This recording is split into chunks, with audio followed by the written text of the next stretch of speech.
കൊട്ടിയൂർ വൈശാഖ മഹോത്സവം മൂന്നാമത്തെ ചതുശ്ശതമായ ആയില്യം ചതുശ്ശതം പെരുമാൾക്ക് നിവേദിച്ചു. പന്തീരടി പൂജയോടെയാണ് ആയില്യം ചതുശ്ശതം പെരുമാൾക്ക് സമർപ്പിച്ചത്.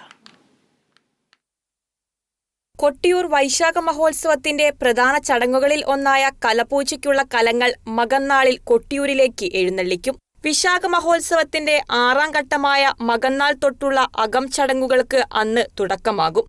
അതിൽ പ്രധാനപ്പെട്ട ചടങ്ങാണ് കലംവരവ്. വിശാഖ മഹോത്സവത്തിലെ പ്രധാനപ്പെട്ട ചടങ്ങുകളാണ് മകം, പൂരം, ഉത്രം നാളുകളിൽ നടക്കുന്ന കലശപൂജകൾ.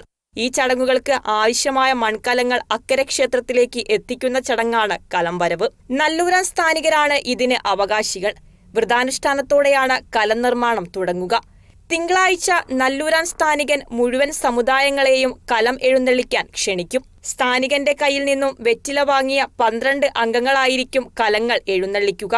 ഇതുപ്രകാരം 12 എണ്ണം വീതം 10 കെട്ടുകളാക്കിയും 18 എണ്ണം വീതം 2 കെട്ടുകളാക്കിയും വെക്കും. മുഴുവൻ കലങ്ങളും പനയോലകളിൽ കെട്ടിയായിരിക്കും വെക്കുക.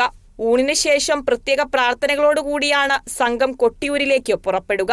രാത്രിയോടെ കലങ്ങൾ അക്കരെ ക്ഷേത്രത്തിലേക്ക് എത്തിക്കും. ഈ കലങ്ങൾ കലശപൂജയ്ക്കായി ദിവസേന നല്ലൂരാൻ സ്ഥാനികൻ എടുത്തുകൊടുക്കും. മകന്നാൾ ഉച്ചശീവേലി വരെ മാത്രമേ സ്ത്രീകൾക്ക് കൊട്ടിയൂർ അക്കരെ സന്നിധിയിൽ ദർശനത്തിന് അനുമതിയുള്ളൂ. മകന്നാളിൽ ഉച്ചശീവേലിയോടെ വിശേഷവാദ്യങ്ങളും ഗജവീരന്മാരും ഇക്കരയ്ക്ക് കടക്കും. Kerala vision news, Kannur.